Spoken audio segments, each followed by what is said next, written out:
When my adoptive mother ran away, she deliberately pushed me out of the car. I suffered brain damage, leaving me with the mental capacity of a 5-year-old. After that, I became even more obedient and well-behaved. When my biological parents found me and brought me home, the fake heiress wouldn't let me in, threatening to kill herself. She stood by the edge of the 1-meter-deep pool, threatening to jump into the river to end her life. Since this family has no place for me, I might as well die.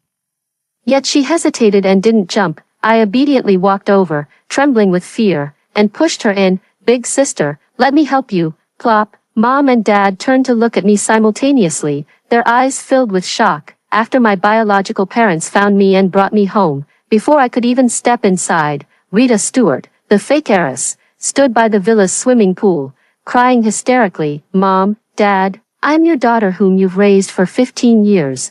Are you abandoning me?" Seeing her cry, her mother immediately teared up with heartache. "Rita, that's not the case. You will always be Mom and Dad's beloved daughter, and we will always love you." Rita Stewart shook her head while frantically grabbing at her own hair. "Then why did you bring her back? You sent her away."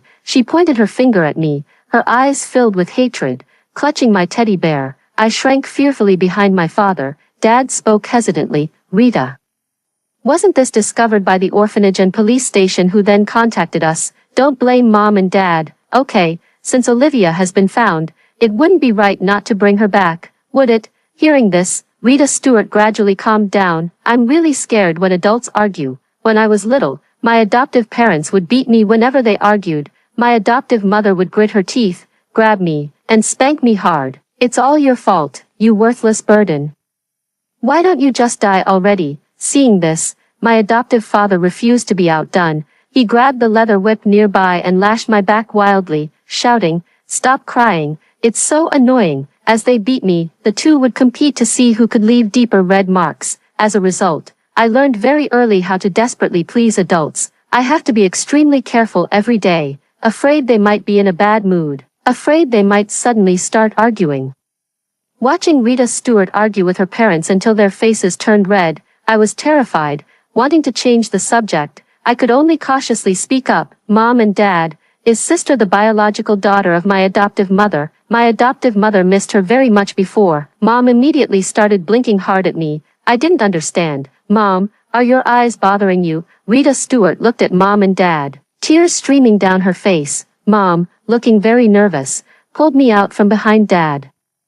"Don't talk nonsense, go apologize to your sister." I was confused. "But didn't you say?" Before I could finish speaking, Mom pushed me toward Rita Stewart. Rita Stewart looked at our parents and said pitifully, "Mom, Dad, it's all my fault for not being your real daughter. I shouldn't have taken little sister's place. If this family has no place for me, then I might as well die." She inched her way toward the edge of the swimming pool, yet she hesitated to jump, holding my teddy bear.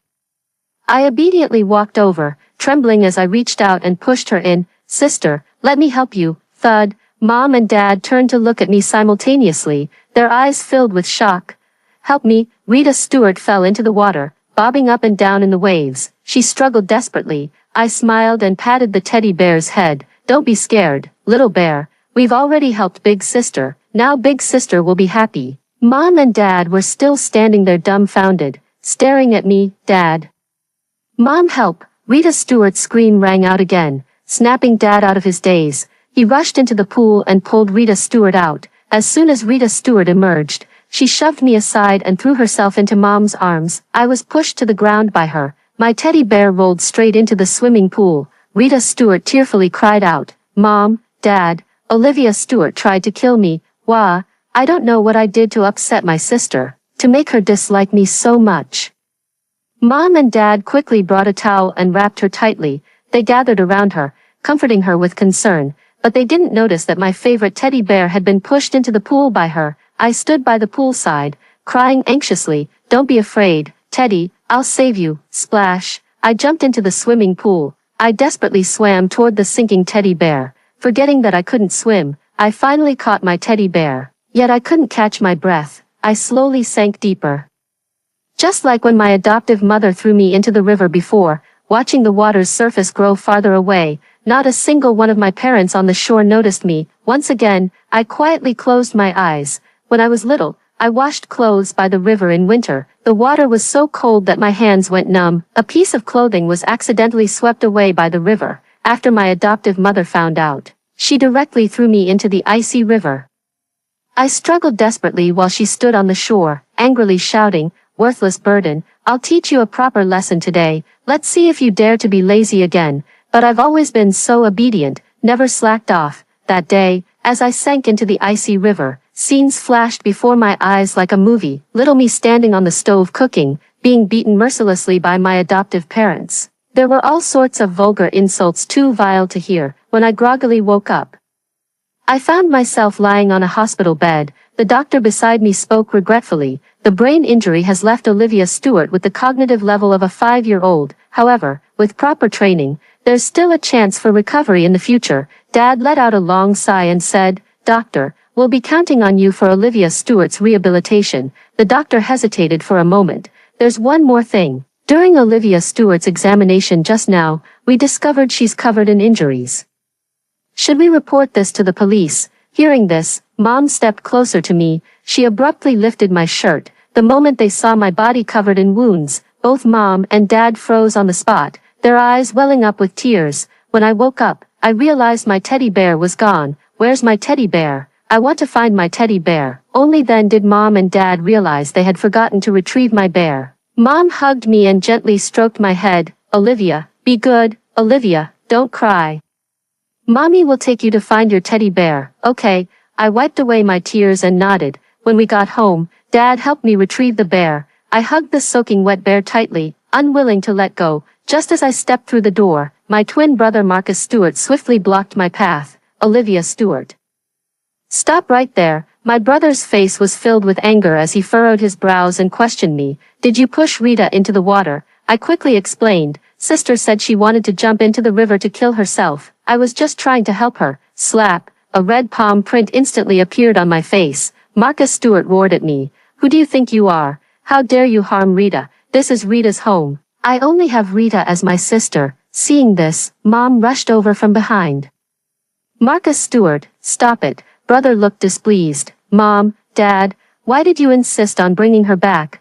What will Rita do from now on? Rita is already emotionally sensitive. She won't be able to handle it." I was so scared that I started crying, biting my lower lip tightly. When I was little, whenever my adoptive parents came home upset after venting their anger outside, they would immediately call me to stand before them. Caught off guard, they started slapping me.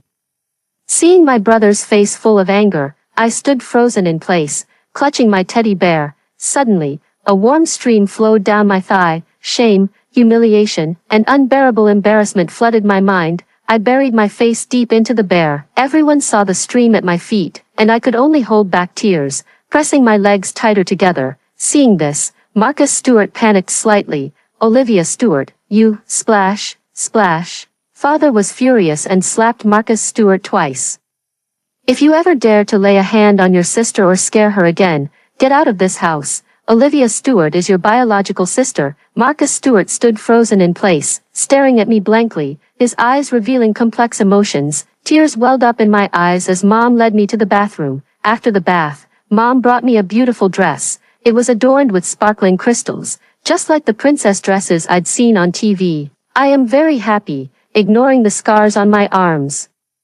I twirled around in front of the mirror countless times wearing the dress. Seeing me come out, Rita Stewart looked me up and down. Suddenly, she rushed over, shouting, "How dare you steal my dress? Did I give you permission, you thief? Take it off right now." With that, she began violently tearing at my dress, inadvertently scratching more bloody marks on my body. I stared at her blankly, my eyes red as I explained, "Mom gave this to me. I'm not a thief." But she kept pulling at me. I had no choice but to obediently unzip and take off the dress, handing it to her. Standing naked in the living room, I was at a complete loss. Mom and Dad came downstairs and saw me standing there naked, their faces filled with anger. Rita Stewart, seeing our parents approach, began to sob and said, "Mom, Dad, Olivia Stewart stole my clothes to wear. Does she have to take everything from me?" Dad spoke unhappily. "Rita, you have over 200 dresses. Didn't we tell you to give your sister a few first?" Rita Stewart pouted, "But I hadn't decided which ones to give her yet, and she already put them on." Mother furrowed her brows and immediately slapped Rita Stewart across the face. She snatched the dress away. This was meant for your sister. When did you learn to strip clothes off others? Rita Stewart's face was full of grievance. Mom, you actually hit me for her sake. She glared at me viciously before turning and running out of the villa.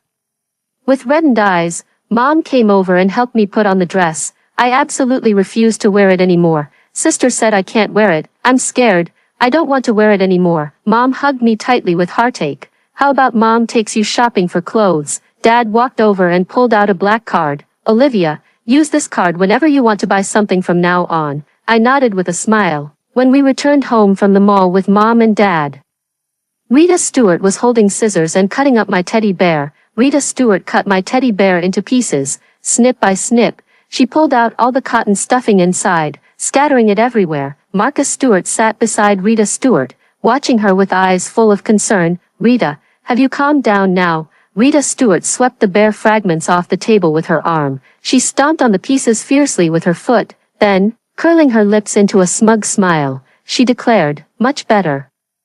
No one's ever dared to take what's mine since I was little. Consider this a small punishment for her. Marcus Stewart patted Rita Stewart's head. Rita, don't worry. She can't take Mom, Dad, or your brother away from you. Rita Stewart linked arms with Marcus Stewart and flashed a sweet smile. Tears welled up in my eyes as I stood there frozen. My mind went blank. This bear was the only toy that had accompanied me throughout my childhood. After emerging from the icy river, I burned with fever for 7 days and nights. Only the neighbor's aunt came to bring me fever-reducing medicine, and to cheer me up, she also gave me a teddy bear. It was the only toy I had in over a decade. Later, my adoptive parents locked me in a dark room for 3 days. Only my teddy bear stays with me. When other kids bullied me at the orphanage, only my teddy bear stayed by my side. Mom looked at me with concern all over her face. Olivia, how about Mom and Dad buy you a new teddy bear?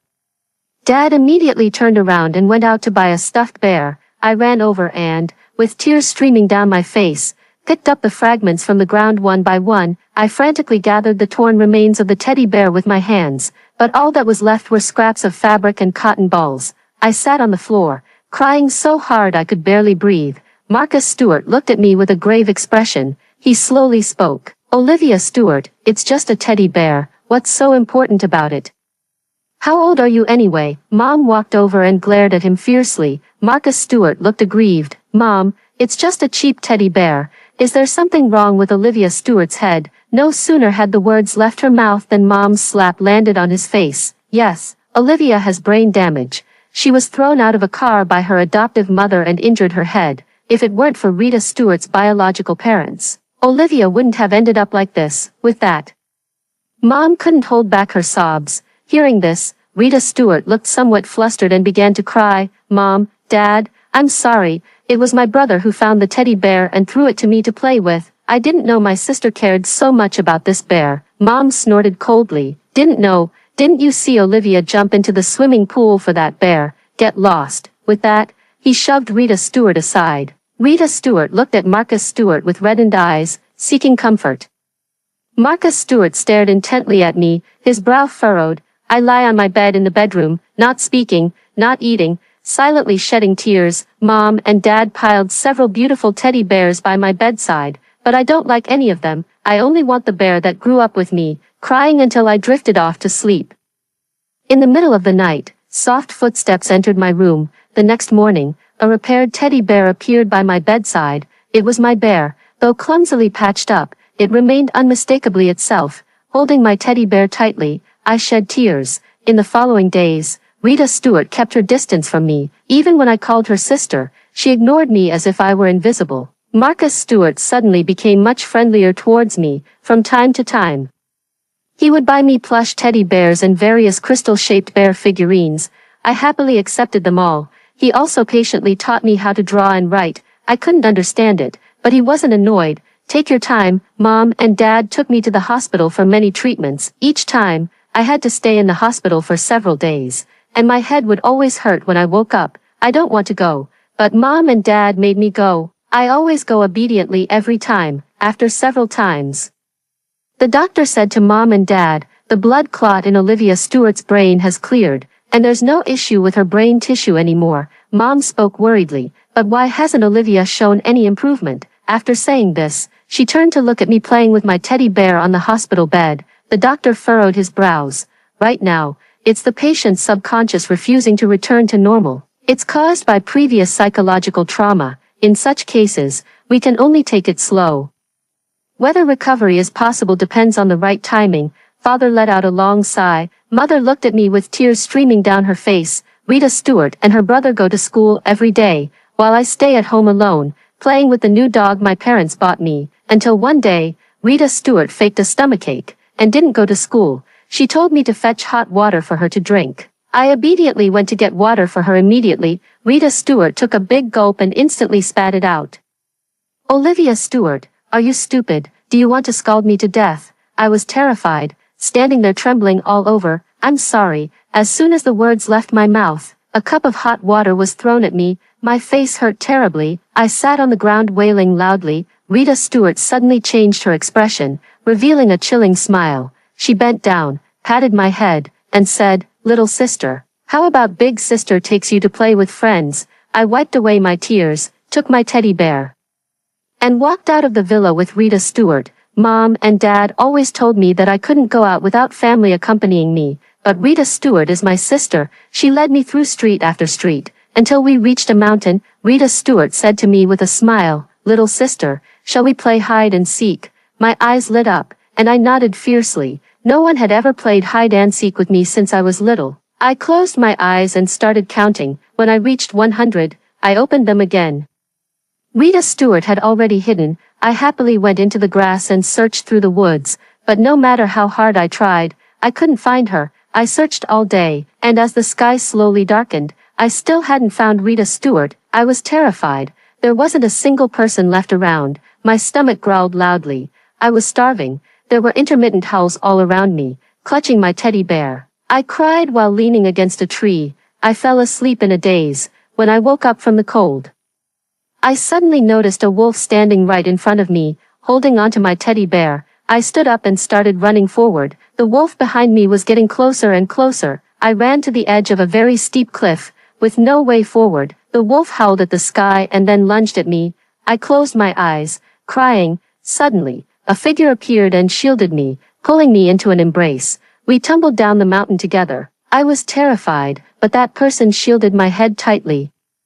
When I regained consciousness, I struggled to stand up. The wolf beside it was already dead. Marcus Stewart's shoulder was bloodied from being torn by a wolf. I sat beside him, tears streaming down my face as I desperately patted his cheeks. Brother, are you going to die?" Marcus Stewart slowly opened his eyes, reached out his hand, and handed my teddy bear back to me. "Olivia, don't cry, big brother is fine." With that, she passed out unconscious.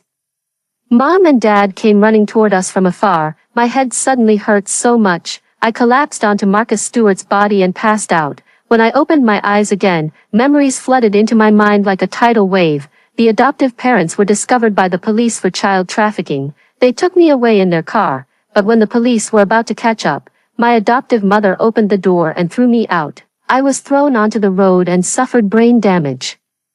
They successfully stopped the police and drove away. At age 7, my intelligence regressed to that of a 5-year-old, and it never developed further after that. After entering the orphanage, I was bullied by the other children. When I attended a special school, I still couldn't understand the teacher's lessons. The other children continued to bully me. To avoid being beaten or ridden, I could only obediently follow their orders. I gave them all the meat they liked to eat.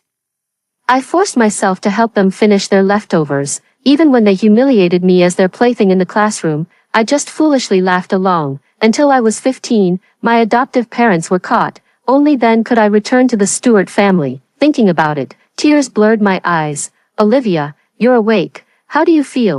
I forced out a shake of my head. "I'm fine." Mom's eyes were red, clearly from crying for a long time. "Where is my brother?" Mom raised her eyes, tears streaming down her face. "Your brother, he lost his left leg." I stood frozen in place, unable to react for a long time. When we tumbled down the cliff, Marcus Stewart held me tightly in his arms. All I remember is his leg being brutally struck by a rock, but he clearly told me he was fine. I scrambled to my feet and ran outside. Marcus Stewart had just been wheeled out of the emergency room, his left calf now completely missing. I crouched on the ground, tears streaming down my face. I glanced at the watch on my wrist, the one Marcus Stewart had given me. Brother gave you this watch so he can always know where you are from now on. You won't get lost again. You must wear it all the time, understand? I nodded obediently, because it was the first watch I'd ever owned since childhood. I cherished it for a long time. I never expected this watch to save me at such a critical moment. Touching the watch, my tears fell pattering down. Mom came up from behind, holding my teddy bear. Olivia, don't cry, Teddy's here. I took the teddy bear, but without the usual joy on my face. Mom looked puzzled and patted my head. What's wrong? Were you scared? It's okay now. With reddened eyes, I shook my head. Mom, I remember everything now. Mom stared at me blankly, after a long while. She couldn't suppress the corners of her mouth from curling up. He hugged me tightly. Wonderful, just wonderful. Clutching the teddy bear, a cold glint flashed in my eyes. Rita Stewart, we have a score to settle. After waking up, my brother refused to eat or drink. He kept staring blankly out the window. I lingered outside the hospital room for a long time, unsure how to face him. After all, he had lost a leg saving me. Summoning my courage, I lowered my head and walked in while no one else was around. Standing quietly by the bed, I looked at him with reddened eyes. Seeing me approach, Marcus Stewart forced a smile. Olivia, why didn't you bring your teddy bear? I shook my head. Brother, I've remembered everything. I'm already 15 years old. Hearing this, Marcus Stewart widened his eyes, staring at me blankly before curling his lips into a smile. Welcome back, my twin sister. Then he opened his arms toward me. I threw myself into his arms, crying hysterically. I'm sorry. Marcus Stewart gently stroked my head. Then you can take care of me from now on. I nodded fiercely. Okay. He suddenly laughed. What's so good about it? I'm your brother. I'm tough as nails and don't need anyone to take care of me. As soon as he finished speaking, 2 teardrops fell onto my shoulder. I didn't dare to get up. How could Marcus Stewart, who had always been able to command wind and rain, accept his disability so easily? He has always been the center of attention outside. He was the star student at school, the heir groomed by the Stewart family. But now, he can only lie in the hospital, secretly crying alone due to phantom limb pain. Brother, Rita Stewart's voice suddenly came through. Rita Stewart rushed in, grabbed me, and pushed me aside. She looked at Marcus Stewart, tears streaming down her face. Brother, how did you get hurt so badly? It was Olivia Stewart's fault, wasn't it? After speaking, Rita Stewart turned her head and glared at me fiercely. Marcus Stewart's face darkened. How could Olivia suddenly go to the wild mountain by herself? Hearing this, Rita Stewart suddenly looked flustered. Brother, I don't know either. Maybe she found home too boring, and besides, her mental age is only 5 years old. Nothing she does would be surprising. Marcus Stewart spoke coldly. But Olivia is the most obedient. If we told her not to go out alone, she would never go out by herself. Rita Stewart stormed over to me, her face filled with anger. Olivia Stewart, why did you run away and cause brother to get hurt? I stared at her intently, unable to suppress the murderous intent in my eyes. Seeing that I didn't respond, Rita Stewart raised her hand, ready to teach me a lesson. I immediately grabbed her wrist and slapped her across the face. Rita Stewart covered her face, looking utterly shocked. Olivia Stewart, how dare you hit me? I curled my lips and nodded, grabbing her hair. I slapped her several times in a row. Mom and Dad happened to walk in just then. Rita Stewart ran to her parents with tearful eyes, grabbing her mother's arm. Mom, Dad, Olivia Stewart slapped me for no reason at all. Woo-woo, she still can't accept me. I've always treated my sister well. I don't know why she's so mean-hearted. Her mother pushed her away with a cold expression. Seeing this, Rita Stewart was filled with grief and indignation. Dad, Mom, and brother were all pushed off the cliff by her and injured. Why are you still protecting her? If she hadn't run off to play outside, how could brother have broken his leg? Mom tilted her head and slowly approached Rita Stewart. Broken leg? Rita Stewart was puzzled. Right, didn't she cause brother to fracture his leg? Mother walked over and abruptly pulled back brother's blanket. Marcus's leg is gone. Seeing the empty pant leg, Rita Stewart collapsed to the ground. Then she suddenly grabbed me in panic. Dad, Mom, it's all Olivia Stewart's fault. Call the police quickly. We must avenge my brother. Dad spoke coldly. See for yourself. Threw a phone at her. The phone contained a video of Rita Stewart dragging me out. As soon as I woke up, I told Mom, and she and Dad immediately rushed home to check the surveillance footage at our doorstep. The surveillance system hadn't been used in a long time. But later when I returned, my parents worried I might get lost again. So they installed surveillance cameras. Watching the footage, Rita Stewart broke down. Why are there cameras? Didn't we stop using surveillance long ago? After realizing the situation, Rita Stewart tried to shift blame. It wasn't me. It wasn't me. It was Olivia Stewart. She insisted on dragging me out, throwing tantrums if we didn't go. After speaking, she walked up to me. Olivia Stewart, hurry up and say it. Was it you who insisted on playing hide and seek? And your sister only went along to accompany you, I sneered. Rita Stewart, you've got it backwards. Thanks to you, I'm not foolish anymore. I'm the witness who can prove you tried to murder me. After speaking, I took out my phone and called the police. Rita Stewart turned pale, crawled to her brother's bedside, and knelt on the ground pleading desperately. Brother, I'm sorry. I'm so sorry. I really didn't mean to. Please believe me. I never meant to harm you.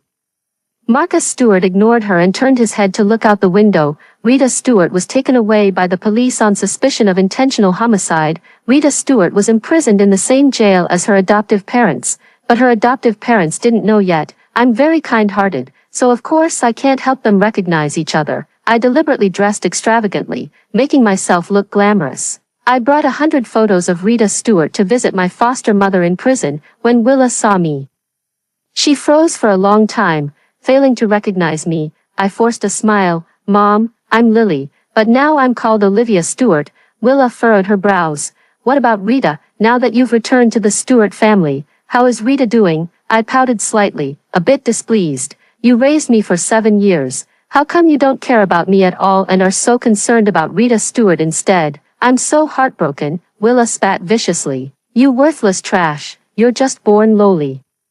How dare you compare yourself to Rita? I let out a cold laugh. Rita misses you too.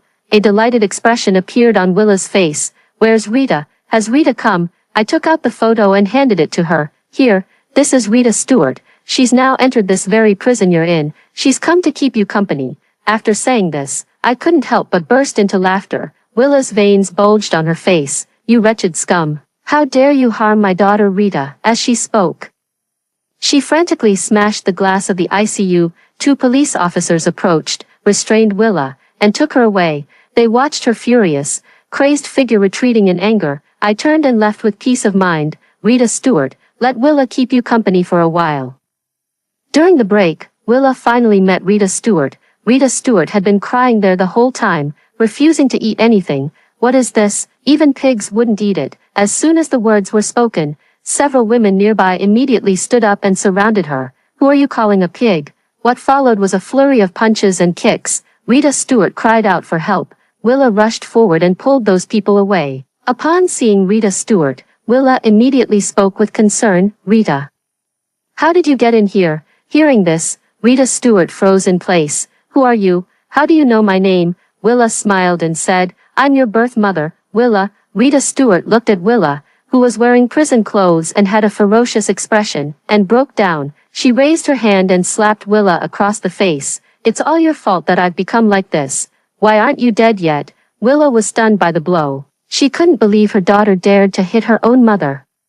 You're the reason I've ended up like this, without my parents. How dare you still claim to be my birth mother? Ugh. Rita Stewart had just finished cursing when Willa grabbed her hair tightly. Rita Stewart, don't forget, the life you have today was achieved only through immense effort from me and your father. If we hadn't switched Olivia Stewart, would you have been the Stewart family's heiress? Could you have enjoyed over a decade of privileged life? Hand over the money you took from the Stewart family. Rita Stewart, her eyes red, tugged at her hair. I don't have any money. Willa didn't believe her. No money. Who do you think you're fooling, you ungrateful wretch? Seeing her daughter's defiance, Willa reached out and began twisting Rita Stewart's arm. Rita Stewart cried incessantly from the pain. They promised to give her money as soon as they went out. Only then did Willa loosen her grip, slowly revealing a smile. Rita, you're so grown up now, you should understand how hard it is for your parents. We've sacrificed so much for you. Otherwise, how could you have lived such a wealthy life all these years, right? Rita Stewart nodded obediently while trembling. Within a few days, Willa had completely tamed Rita Stewart. A few days later, Rita Stewart stabbed Willa in the neck with a piece of scrap metal in prison. Willa was dead. Rita Stewart was sentenced to life imprisonment when the news came. I was helping my brother practice walking with his prosthetic leg. My brother looked at me, his eyes filled with heartache. Olivia, I'm sorry. When you first came home, I was blind and hurt you. Thank goodness you're okay. I shook my head. It's nothing. You saved me, didn't you? My brother patted my head. Then he collapsed onto the sofa. Olivia, I don't want to try anymore. I spoke guiltily. Is it because of your leg? You'll get better. My brother shook his head. During this time, you've been studying very hard. I've seen it all. I felt a bit embarrassed. That's because I fell behind too much before. My brother smiled. You're very smart. You could be the heir of the Stewart family. I froze in place, unsure of what to say. Marcus Stewart, after going through all this, I've thought a lot. You're more resilient than me, more suited to be the heir. During dinner, my brother directly voiced his thoughts. Mom and Dad exchanged glances.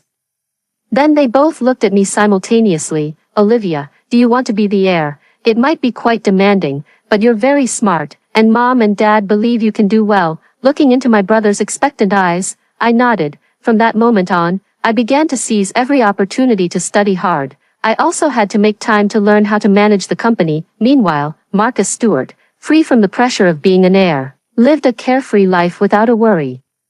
He even went on to participate in the Paralympics. Despite his hard work, he claimed he didn't want to try anymore. He donated all his prize money to children with intellectual disabilities. I know, perhaps he still feels guilty towards me, just as I also harbor guilt towards him. But this doesn't stop us both from getting better and better. After hearing the first story above, what are your thoughts? Feel free to share your opinions in the comments section. Next, there is another similar story.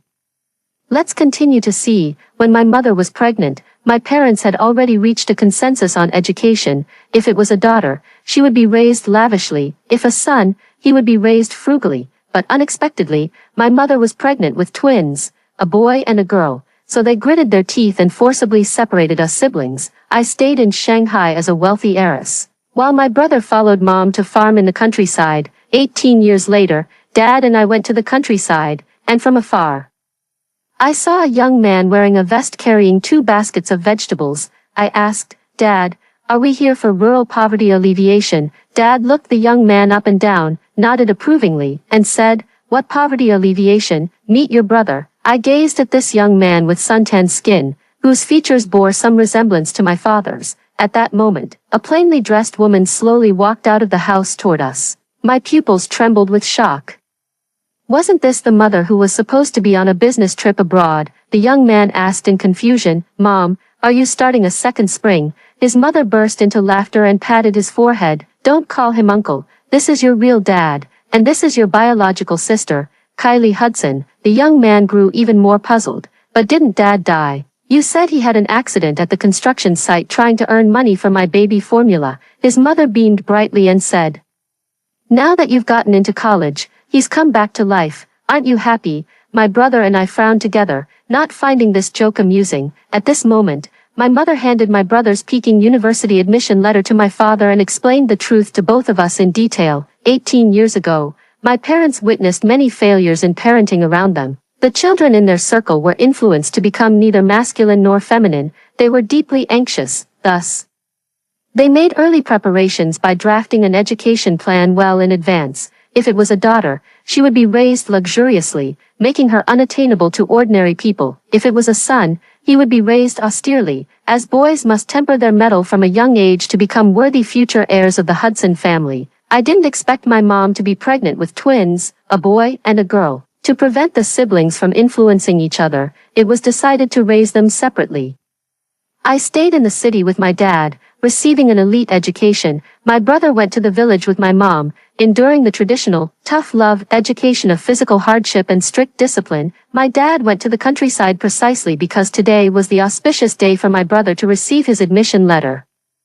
Watching my parents gaze at my brother with such doting affection, my heart was filled with bitterness. I also understood that tonight's grand feast was to solemnly welcome my brother's return. I sized up this brother of mine, who reeked of earth. Feeling utterly timid and submissive, Mom and Dad told him to quickly pack his things and get ready to return to the Hudson house. But his older brother whispered, the restaurant in town is still waiting for me to deliver the dishes.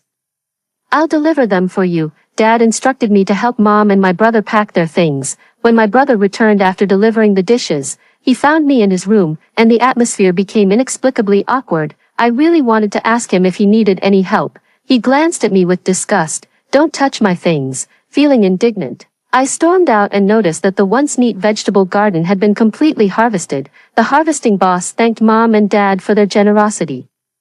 I turned around and saw the dim light in my brother's eyes, seeming to understand why he was in a bad mood. The vegetables he had painstakingly cultivated, watering and fertilizing day and night, were given away for free by our parents as favors. As a wealthy man, Dad naturally looked down on the money from a vegetable garden. My brother hunched over packing his things when he suddenly glanced at Mom. I caught a glimpse of him silently leaving a pre-prepared gift bag in the cabinet.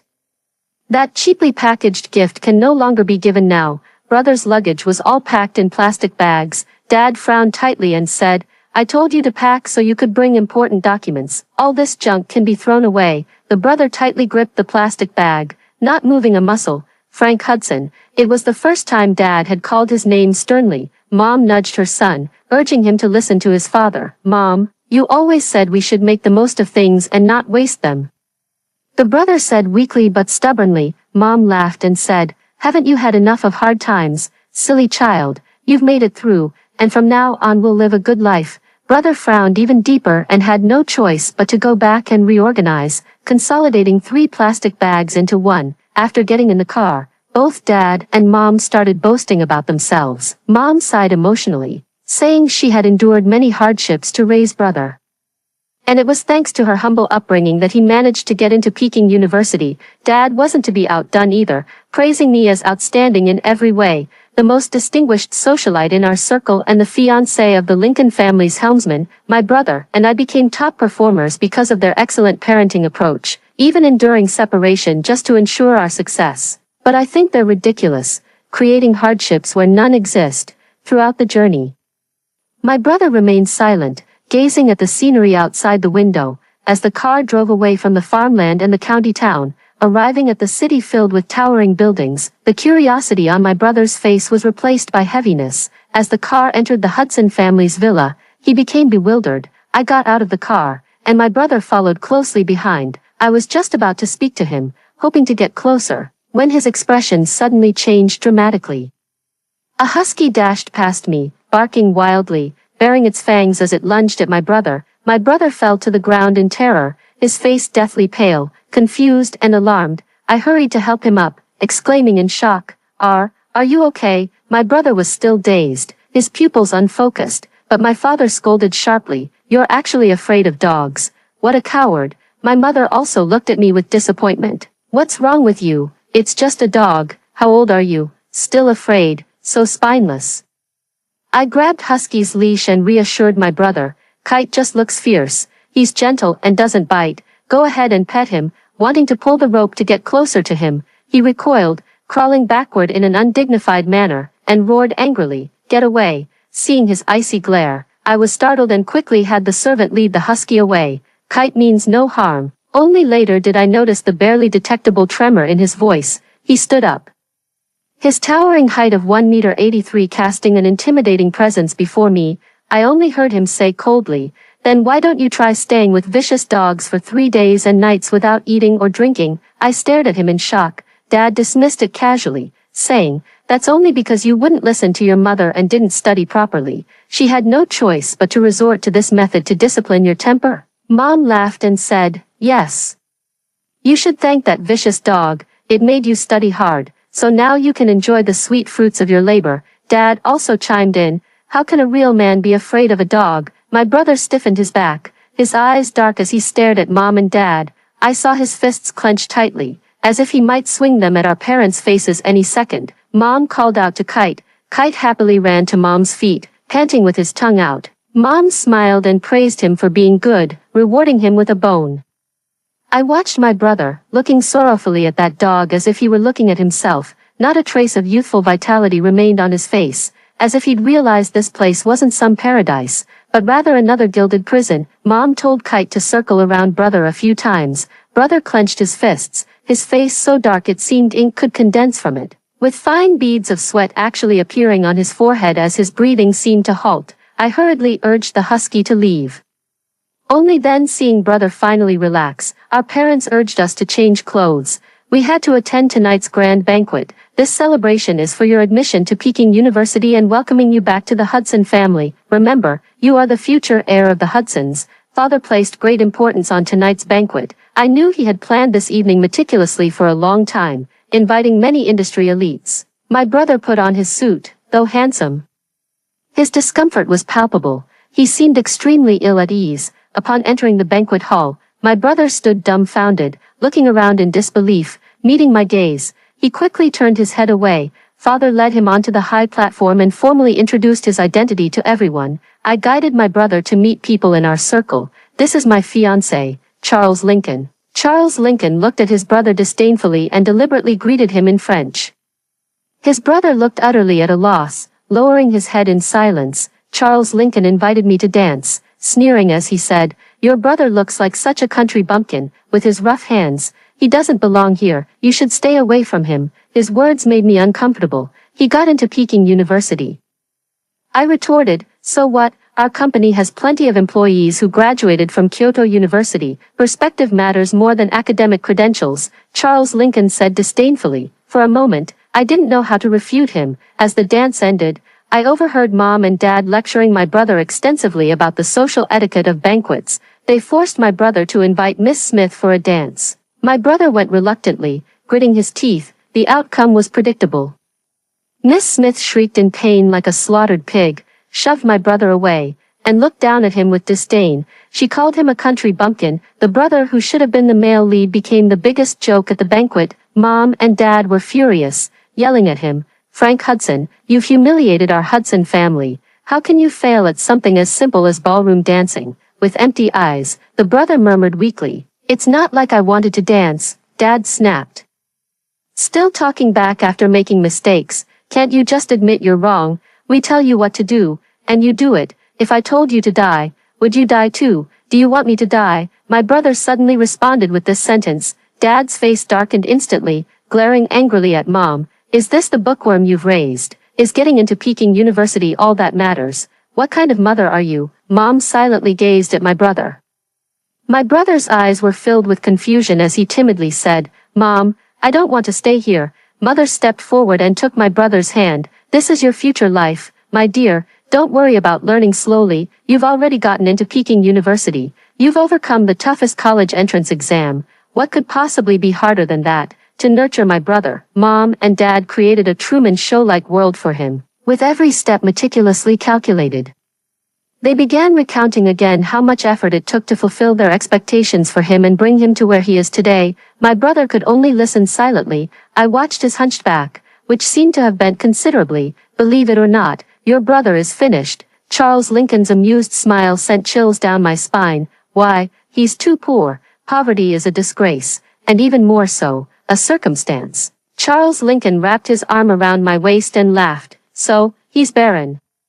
After the college entrance exams, my brother didn't get a summer break. Instead, he began attending training classes for aristocratic education. Then, I heard Mom and Dad scolding my brother every other day. "Others can play golf. Why can't you learn? When people talk to you, are you mute? You don't know anything when asked. How can I hand over the Hudson family to you like this?" Dad said with unusual severity. His head drooped lower and lower, so much so that when I passed by my brother, I instinctively held my breath. Every time he walked past me as if I weren't there, it made my nerves tense up. Since I saw my brother with my own eyes, I haven't seen a single smile on his face. The atmosphere at home grew increasingly tense, as if landmines were buried everywhere, ready to explode at any moment. Mom and Dad asked me to help my brother. "In the future, when you marry into the Lincoln family, he will be your support. Maybe brother isn't suited to be the heir," I whispered. Dad's sharp gaze cut through me like a knife. "Whether he's suited or not, he has to be." I know Dad has never considered me. No matter how outstanding I perform, I'm always just a daughter who'll marry out. Thinking about this, my heart felt heavy. Taking Kite for a walk near the park, I heard someone shouting loudly by the lake. Then, I saw my brother collapse onto the grass after venting his shouts, wearing the old clothes he'd brought with him. For some reason, I instinctively walked over and handed him the water I had just bought. He jumped up like a startled bird, bumping his head against mine. We fell to the ground, staring at each other in mutual surprise before I burst into laughter. He glanced warily into the distance and, noticing the husky tied to a tree far away, relaxed slightly. I took off my coat and spread it on the grass, sitting down gracefully. Still not used to being at home, he seemed to sense my goodwill. This was the first proper conversation between my brother and me. I tilted my head to look at him and smiled. "You look really handsome when you smile, brother. You should smile more often." My brother blushed and turned his head away in embarrassment. "Socializing isn't that hard. Just listen to them brag and respond occasionally. If there's anything you don't understand, you can always ask me." My brother's smile froze. "I can't learn it." I stood up and reached out my hand. "How could that be?" "I'll teach you social dancing. Just follow the music. It's really simple." The phone was playing music as I held his hand. His fingers were rough, exuding a strong sense of power. When they touched my hand, he instinctively tried to pull away, but I held on tight. "Brother, trust me." His nerves were on edge, his limbs stiff, and he kept stepping on my feet by mistake, apologizing profusely. I laughed and said, "It's fine. Take your time. No rush. Steady now." Encouraged. My brother listened as I called out the rhythm. "See, you've got it now. Isn't it simple?" After that, our relationship officially thawed. I introduced him to various aspects of our social circle. "You're so talented and academically excellent. Why did you choose to study abroad?" My brother's gaze gradually grew more complicated as he looked at me. I smiled and said, "I made that promise with my fiancé long ago." My brother asked, "Are you too close?" "Yeah, we're childhood sweethearts." I said with a smile, "I've known for a long time that we'd end up together." My brother stared at me, his gaze too penetrating and bright, as if trying to see right through me. I thought he might say something, but he remained silent. I don't want my brother to be looked down upon by Charles Lincoln, so I genuinely help him integrate into social circles. His hunched back gradually straightened as he mastered more and more information. I corrected his accent, practiced English with him, and even taught him wine tasting, golf, horseback riding, and more. With his exceptional talent and great physical strength, he made rapid progress. In less than 3 months, he seemed completely transformed. Mom and Dad scolded him less and less, yet remained stingy with praise, as if he were naturally expected to achieve this. After summer vacation ended, Charles Lincoln and I went abroad to study. Meanwhile, my brother was set to enroll at Peking University. Dad reminded me, "When you're abroad, you have to take care of yourself. Build a good relationship with Charles Lincoln, and try not to cause him any trouble." Mom, however, told my brother, "Remember to keep in touch with Miss Smith. You're not some poor boy. Don't be stingy when pursuing a girl." "Understand." My brother remained silent. I knew it was his silent protest. Suddenly, it hit me. My preferences might be under some kind of control, not necessarily stemming from my true heart. Dad always says, "Trust me, I've paved the way for you. All you need to do is keep moving forward. All roads lead to Rome." Yes, whatever I want, Dad always gives me the best. Many people envy me. Good family background, excellent grades, and a perfect fiancé. I stopped overthinking and flew to the United States. I have to say, compared to calling Mom and Dad, I prefer contacting my brother, because rather than caring about me, Mom and Dad are more concerned about Charles Lincoln's status and the state of our relationship. Only my brother simply asks about how I'm doing. We tacitly avoid discussing family matters, focusing more on our respective studies and daily lives. Whenever there's a long holiday, I choose to fly back home and make time to meet up with my brother. He takes me to check out popular restaurants, while I bring him to watch theater performances. He doesn't quite appreciate abstract art, preferring instead to take me to the countryside to see farmland and teach me how to identify vegetable seedlings. This experience was something I'd never had before, and I laughed, saying, "Bro, you're amazing." He froze for a moment, then smiled and said, "You too. Your academic and social skills are really impressive." Yes, we've learned to appreciate each other's strengths, unlike our parents who always claim credit for our achievements as if they were their own. 2 semesters passed, and we leaned on each other, becoming true siblings. My brother could keenly pick up on my subtle moods. My feigned ease could no longer deceive him. He knew I hadn't been very happy lately. Every time I'd change the subject and tease him with a smile. "So how's it going with Miss Smith?" Ever since my brother entered his junior year, he started rebelling, bold enough to ignore our parents' calls. His behavior was simply unimaginable to me. I don't even like her, my brother answered bluntly. She's outstanding, comes from a good family, you two make a perfect match. My brother interrupted me. That's who mom and dad like, not me. Then who do you like? What do you want to do? I want to go back home and farm, my brother answered casually. This answer left me stunned for a long time. What's so good about farming? People farm because they have no other choice. But you do, don't you want to stay in the big city? My brother said. Think of it this way. Precisely because I have choices, I've realized I prefer farming. The raw vitality of the land attracts me more. What about you, little sister? What do you want to do in the future? I found myself at a loss for words. My vision of the future was to marry and have children. Be a virtuous wife and loving mother, I suppose. With Charles Lincoln, I clenched my fists and forced a smile. Yes, we've been together since we were very young, and we'll stay together forever. I can't imagine marrying anyone else. It should have been a matter of course. So why did answering fill me with such unease? My brother narrowed his eyes slightly, as if seeing right through my facade. If your dream is to be a virtuous wife and loving mother, I bless you. If not, please think carefully. Kylie Hudson, you are you, and mom and dad are mom and dad. He pierced right through the part one desperately wanted to hide. I struggled to control my surging emotions and found an excuse to end the video call. The moment the screen turned dark again, I felt an overwhelming sense of oppression that almost suffocated me. When I woke up, I was in the hospital, unable to reach Charles Lincoln, who was drinking and partying, being in a foreign land. I felt utterly lonely and powerless. Mom called me, and I nearly burst into tears without knowing why. I never expected Mom to just complain to me, your brother's gone crazy. He actually said he doesn't want you to be with Charles Lincoln. My heart races. Mom said, he hasn't been beaten down by society yet. Your dad worked so hard to raise you. Isn't it all so you could marry up? A woman's greatest career is marriage. A man's status is a woman's confidence.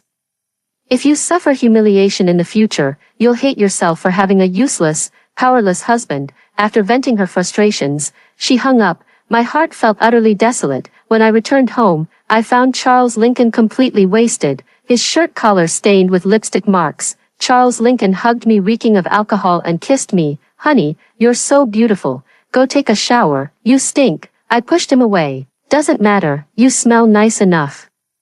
The moment he domineeringly pressed his body against mine, the perfect life I had envisioned in my mind completely collapsed, but I couldn't figure out what exactly went wrong. The next day, Mom called me and said they couldn't reach my brother. Mom and Dad were so worried about him. My eyes stung as I forced a smile. I'll try to contact him. Don't worry, Mom said. He's too unreasonable. If only he could be as sensible as you. I forced a smile. Dad asked me again how my relationship with Charles Lincoln was going. I changed the subject, avoiding Dad's question for the first time. Later, when my brother saw the message I sent, he took the initiative to call me. Are you okay? What could possibly happen to me? I propped my chin on my hand and laughed. You've had a falling out with Mom and Dad, and they're cutting off your allowance. My brother chuckled. That's nothing. Supporting myself is easy. I once mistakenly thought my brother was weak. Compared to him, I can't imagine how I would survive if my parents cut off my living expenses. My brother said, your birthday is coming up. What gift would you like? My birthday is your birthday too, isn't it? Can you come back home? I'll cook for you. Just the two of us. My brother seems to have found another interesting restaurant. His condition is getting better and better. Mom and Dad were extremely indulgent towards his rebelliousness, making me jealous to the point of madness. Suppressing my fluctuating emotions, I smiled and said, all right, see you back home. Turning off the video, I shivered involuntarily upon seeing Charles Lincoln, who had just returned. I love him, so why am I afraid of him? At this moment, I realized my own hypocrisy and cowardice. It turns out it's not my brother who's the country bumpkin. It's me, on my birthday. My brother took me to a restaurant for dinner. He personally cooked and made me several home-style dishes. Before I could even pick up my chopsticks, Charles Lincoln called, asking where I was. My brother was surprised that Charles Lincoln was also in the capital and invited him to join us for dinner. When Charles Lincoln arrived at the restaurant, he glanced disdainfully at the dishes on the table, wrapped his arm around my waist, and said with a smile, I prepared a romantic candlelit dinner for Kylie. We'll do it together next time. I wanted to refuse, But seeing my brother's probing gaze, I could only smile and say, "Sorry, brother, another day." As I turned away, I didn't dare look at my brother again. The candlelit dinner was fake. Charles Lincoln took me to attend the dinner party, having me perform a piano piece in front of everyone while introducing my identity to all. People addressed me as Charles Lincoln's fiancée, also calling me the future Mrs. Lincoln, gazing at me with envy. Normally composed, I grew so nervous that I drank alcohol to calm my emotions. Under the dazzling lights, the once familiar surroundings suddenly turned unfamiliar, making me dizzy and disoriented. "You're drunk." Charles Lincoln held me in his arms. When I woke up again, the room was in disarray, and the slightest movement sent waves of pain through my body. In the pitch-black room, with Charles Lincoln lying beside me, my heart suddenly clenched. I couldn't remember anything that had happened before. That deadly sense of suffocation made it impossible for me to breathe once more. I instinctively took out medicine from my bag and swallowed it. My phone beside me was blinking with messages, all from my brother. My brother insisted that I must meet him today. I dressed up meticulously, going all out. The moment I appeared in the dining room, my brother's eagle-like eyes scrutinized me, asking what had happened. "Nothing," I smiled as usual. But my brother suddenly untied the silk scarf around my neck and rolled up my sleeves. His eyes widened as he stared at me in shock. I pulled my hand back, forcing a smile. "I'm fine. How could it be nothing, you bastard?" My brother turned around and rushed out. Panicked, I called Charles Lincoln. By the time I arrived at the hotel, my brother was punching Charles Lincoln's face repeatedly. Security came to intervene, but they couldn't stop him at all. "If this continues, someone will die, brother." I desperately lunged forward, grabbing his swinging fist, but he effortlessly pushed me aside. "Frank Hudson," I screamed my brother's name in despair, tears blurring my vision. My brother turned to look at me, and only then did the darkness and madness in his eyes fade slightly. The ambulance and police car arrived together, putting both the Lincoln and Hudson families in the spotlight. The atmosphere at home dropped to freezing point. My brother confronted our parents, demanding, "Do you even know what she's been through?" Dad's face was icy as he retorted, "She's a daughter of the Hudson family. Has she ever lacked for anything? Food, clothes, anything? What's wrong with Charles Lincoln? What gives you the right to hit him?" Brother met his gaze squarely. "If you like Charles Lincoln so much, why don't you marry him yourself, you insolent brat?" Father slapped brother across the face. Mother was shocked and quickly tried to mediate. "Both of you, father and son, stop arguing. Your sister and Charles Lincoln grew up together and will marry after graduation. Why are you meddling?" Brother's left cheek was red and swollen, but his eyes remained resolute. "Can't you see the bruises on your daughter? Everything comes at a price. If you aim high, there will always be gains and losses. Your sister is so smart. You should trust that she can handle it." My brother smashed the vase on the table and roared, "Handle it? How do you handle domestic violence? You don't even see your sister as a human being. She's just a tool for your vanity and social climbing. You little brat. How dare you talk like that?" Dad grabbed his golf club. Mom quickly pushed my brother out. "Isn't it chaotic enough already? This is your sister's business. Why are you meddling?" Inside the room, Dad looked at me with disappointment. He pointed the golf club at me. "Don't think I don't know what you're scheming. You want to replace your brother as the heir of the Hudson family. You might fool your brother, but you can't fool me. With that brain of yours focused on Charles Lincoln, even the Lincoln family could be yours. Figure this out yourself this time. If you can't solve it, don't even think about coming back to the Hudson family." My heart felt as if it were being torn apart. "Dad, don't call me Dad.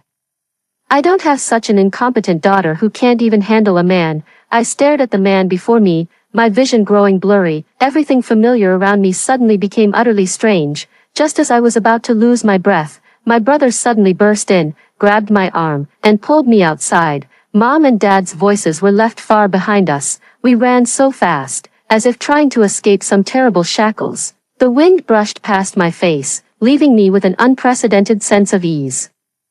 I tugged at him and said, "Bro, I'm hungry." After eating out, neither of us felt like going home, so we decided to stay at a nearby hotel. In the dark room, I felt suffocated again and longed for an open space where I could feel the wind. Standing on the rooftop, I gazed down at the cityscape. The cool breeze clears my mind considerably. "Sis, what are you doing standing so high up?" My brother looked at me in panic. "Come down quickly, it's dangerous." I took a deep breath of the crisp air.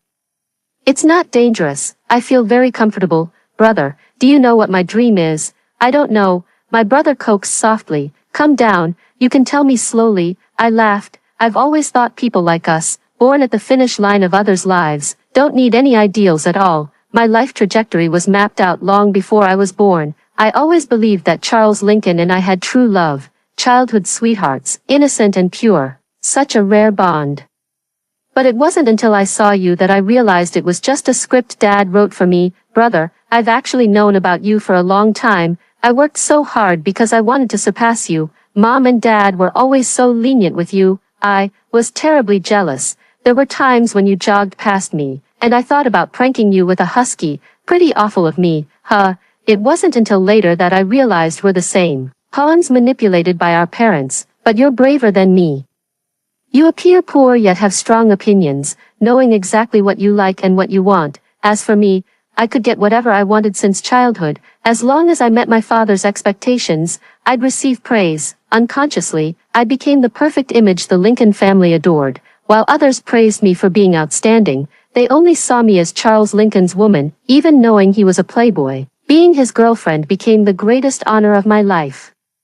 It seems I don't deserve to have a name. Brother, do you think someone as flawed as me can have dreams? Of course I can, my brother answered excitedly. I'll help you find your dream together. Thank you, brother. I smiled with relief. I found it. No, I spread my arms wide, as if wings had grown from my back, my body continuously falling.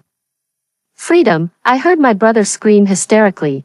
Kylie Hudson. After that, I heard the whistling wind, feeling as free as a bird, falling into a sea of clouds. Intense pain surged through me, and my consciousness sank into darkness amidst screams. My consciousness seemed to detach from my heavy body, vaguely seeing my brother arguing with our parents in the hospital room. Dad snapped sharply. I was just angry and scolded her a little. How could she commit suicide? She wasn't that fragile. My brother angrily said, have you never considered that you've already killed her countless times before today? The last straw never breaks the camel's back alone. You're more terrifying and despicable than Charles Lincoln, my father roared. What the hell do you know? I nurtured her with care. How many women dream of becoming her? I chose the best path in life for her. If it was truly so good, why did she develop depression? My brother punched the wall. Stop imposing your will on her. Have you ever genuinely cared to ask what she actually wanted? You keep saying it's for our own good, but isn't it actually for your own benefit? You play the role of a father so convincingly, with such deep affection, yet it still can't hide your mercenary nature as a businessman. You even scheme over your own children's marriages, shamelessly claiming it's paving the way for our future. In the end, we're just tools to satisfy your vanity. Mom hurriedly pulled my brother aside.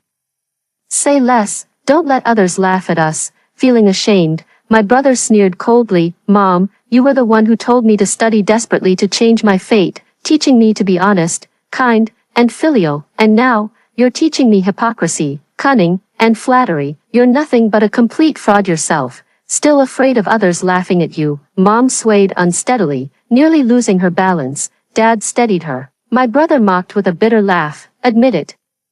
Sister is just merchandise in your eyes. This is what you call raising her in luxury. Maybe in your eyes, we're not even worth as much as a dog. My brother's words revealed the root of my pain. What I had mistaken for love turned out to be nothing more than my father's attempt to curry favor with Charles Lincoln by tailoring me into his ideal wife. During my days of unconsciousness, family members came one by one to apologize, with my brother staying by my side most often. He praised me for being kind and intelligent. If it weren't for my company, he wouldn't have been able to stay at the Hudsons at all. I'm sorry, I didn't know you were suffering from smiling depression. I'm such a failure as a brother. He held my hand and said, little sister, wake up, your brother will make it up to you. You have the right to refuse anyone. He said I wasn't my father's appendage. He said he would always stay by my side and also mentioned that my engagement with Charles Lincoln had been called off, begging me to live. When I opened my eyes, my brother looked at me with joyful surprise, his eyes bloodshot. Little sister, brother, I'm sore. I noticed how much thinner he had become. My brother shook his head gently and said, you don't need to apologize to anyone. It's us who owe you an apology. From now on, you only need to live for yourself. I want to say, I didn't intend to commit suicide. It's just that in that moment, I wanted to break free from something, to become the wind. Fortunately, There was a water park below, which barely saved my life. Rather than death, my parents were able to accept my mental health issues and were willing to let me seek psychiatric treatment. Every time, my brother would stay by my side. Gradually, I came to understand the root of my pain. Since childhood, I've longed for my father's praise. Father proudly boasted that I was the face of the Hudson family, the goddess of the Hudsons. I gladly accepted. Little did he know, this was precisely the spiritual shackles that patriarchal society imposes on women, just as men are expected to climb upward relentlessly, to be ambitious, to accomplish great deeds, and to embody towering masculinity. Both my brother and I were merely successful puppets molded by our parents' gender conditioning. Fortunately, both my brother and I realized this and struggled free from our cage. From then on, we decided to live our lives the way we wanted. 10 years later, my brother fell in love with rural life, returned to grassroots work, and became a hands-on civil servant, rising rapidly through the ranks. I no longer conceal my ambitions, having found a soulmate who resonates with me, inherited the Hudson family, and seen my career flourish. However, both my brothers and my success were attributed to our parents' parenting methods. They gave interviews, made appearances everywhere, and gained a massive following among parents. Their fervent fans elevated the parenting philosophy of raising boys poor and girls rich to gospel truth. My brother looked at the current trends on the internet. He sighed, the Qing dynasty has long fallen. Yet why do I feel people nowadays are becoming more feudal? I laughed and said, how could that be? Times are progressing, and so are people's thoughts. At the very least, my daughter can freely choose the path she wants to take, chase her dreams based on her abilities, without having to submit to others. Moreover, I can also provide a safety net for my daughter. Generation after generation continues to strive, and one day the shackles around both men's and women's necks will be broken. They say each generation is worse than the last, but there has never truly been a lost generation. Walk your own path steadily, and tomorrow will naturally be better. After hearing the two stories above, what are your thoughts? Feel free to share your opinions in the comments section. Looking forward to hearing from you. If you liked this story, don't forget to like it, share it, and subscribe to my channel. See you next time.